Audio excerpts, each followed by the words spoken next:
네, 박성준 의원인데요. 제가 그 김학의 전 차관이 그 심야에 국외로 이제 도피하는 당시에 보면 이제 변장을 하고 도피하라고 했던 모습을 제가 생생하게 기억하고 있는데 장관 후보자도 기억하고 계시죠? 네, 물론입니다. 저는 이 사건의 본질이 도대체 뭔가를 한번 접근해 볼 필요가 있을 것 같아요. 국민적 시각으로 좀 돌아볼 필요가 있을 것 같습니다. 그럼 김학의 전 차관이 검사 출신이고 떳떳하다고 하면 밤에 왜 변장하고 해외로 도망갔을까? 도망가려고 했을까? 그 시도를 했을까? 여기에 대한 먼저 조사가 이루어져야 되는 거 아닙니까? 제 얘기는 김학의 전 차관이 떳떳하지 않았기 때문에 갔다라는 거죠. 그럼 잘못된 부분에 대해서 그러면 검찰이 그동안에 수사를 제대로 해왔느냐에 대한 부분이 거기서부터 선 조사가 이루어진 다음에 그 이후에 이루어져야 되는 것이 저는 맞다고 생각합니다. 상식적 수준에서. 저는 뭐 법적인 지식이 없기 때문에 이렇게 질문을 드리는 건데 국민적 시각도 마찬가지일 것 같아요. 김학의 전 차관이 성접대 관련된 부분에 대한 수사를 받고 있다고 하면은 근데 제대로 수사가 안 됐다고 하면 왜 검찰에서 수사를 제대로 안 했는지에 대한 명확한 조사가 있는 다음에 그 이후에 진행이 돼야 하는 것이지 우리가 본질을 벗어난 지류를 가지고 얘기하는 것 자체가 저는 문제가 있다. 국민들이 바라볼 때 이 문제를 어떻게 바라보겠느냐. 그렇게 한번 저는 생각해보고 싶고요. 간단하게 좀 언급해 주시겠습니까? 그게 저는 본질이라고 봅니다. 본질을 접근해야지 지류를 가지고 얘기한다는 것은 좀 문제가 있다. 이렇게 좀 제가 뭐 법적인 지식이 없는 상태에서 얘기를 하는 겁니다. 마찬가지로 네. 이 사건의 구체적인 세부 사항에 대해서 제 입장에서 말씀드리기는 곤란합니다만 절차적 정당성과 실체적 정당성, 즉 절차적 정의와 실체적 정의에 대해서 후보자가 갖는 철학이랄까요? 그걸 좀 말씀드려도 되겠습니까? 아니 거기까지 갈 필요는 없을 것 같고요. 잘못이 없다면 왜 도망가려고 했겠냐 이거죠. 그 부분에 대한 조사가 먼저 이루어야 된다 얘기를 좀 드리겠습니다. 거기까지 그리고 가야지 되는 것 같은데. 예, 제가 이제 그 부분을 하나 더 나가서 이런 생각을 하게 되더라고요. 그러면 우리가 이제 생각할 때 제가 앞서 첫 질문할 때도 정치 검찰 정치 군인을 얘기를 했는데 과연 국가의 위기는 어디에서 오는 건가? 이 문제의 본질적인 질문을 좀 하게 됩니다. 국가의 위기는 도대체 어디서 오는 걸까요? 저는 역사적인 어떤 살펴보면 권력기관 안에 있었던 권력을 전행했던 사람들에 의해서 국가의 위기가 왔다고 봅니다. 그래서 오늘날 정치 군인도 그렇고 정치 검찰도 정치를 해서는 안 되는 이유인 것이죠. 제가 요거 원전을 하나 좀 언급을 좀 하도록 하겠습니다.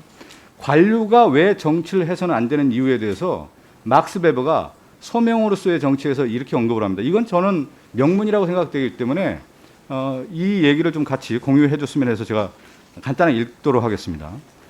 진정한 관료는 본래적 사명을 비춰볼 때 정치를 해서는 안 되고 단지 행정만 하게 돼 있다.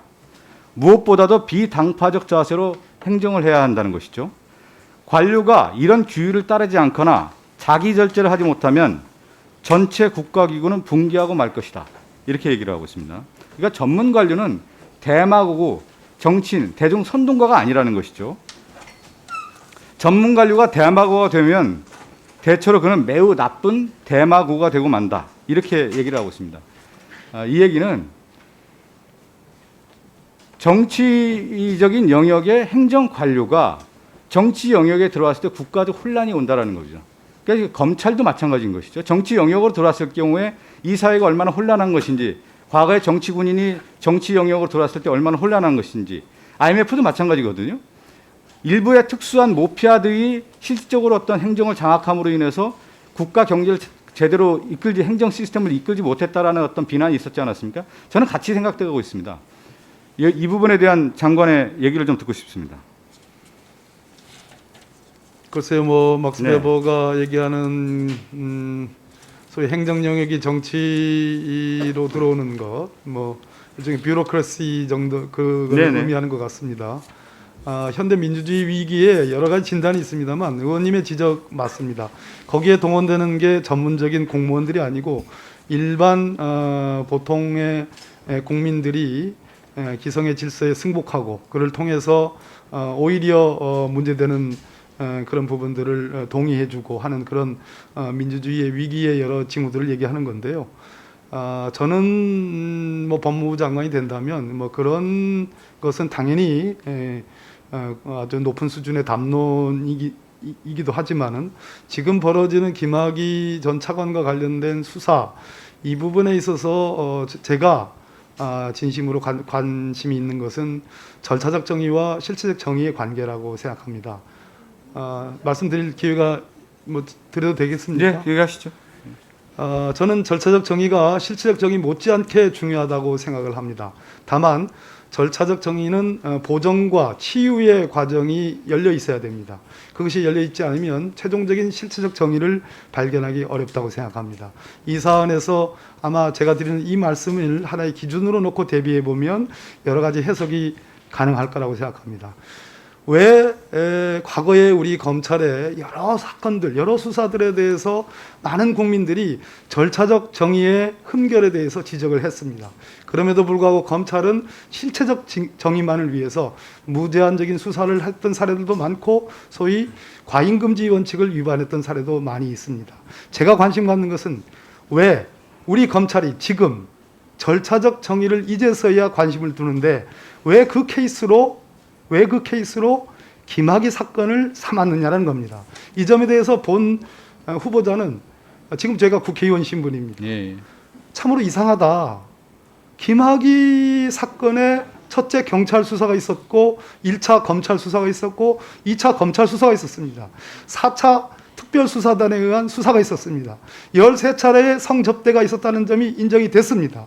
그렇다면 우리 검찰이 누군가의 공익신고자라고 얘기하는 분에 의해서 정말 소상한 내용들이 제공이 되었으나 과연 김학의 사건이 지금 우리 검찰의 과거 관례에 비춰 볼 때 절차적 정의의 시금석으로 삼을 만한 사건인지에 대한 깊은 그런 의문이 있습니다. 이 부분에 대해서 뭐 제가 구체적인 왜 존경하는 우리 유상범 의원님이 개개의 사건에 대해서 개개의 편린에 대해서 여쭤볼 때 그것은 장관 후보자로서 말씀드리기 곤란하다라는 말씀을 드렸는데요. 그러나 총체적으로 놓고 볼 때 저에게 국민이냐 아니면 김학이냐라고 선택을 하라 한다면 저는 국민의 편을 들 것입니다.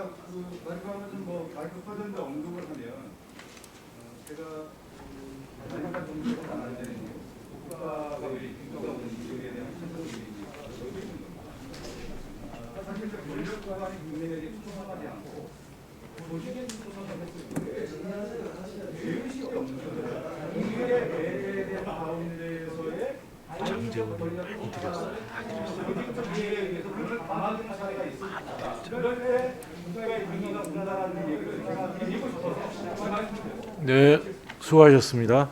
네, 다음은 존경하는 박주민 의원님 질의해 주시기 바랍니다.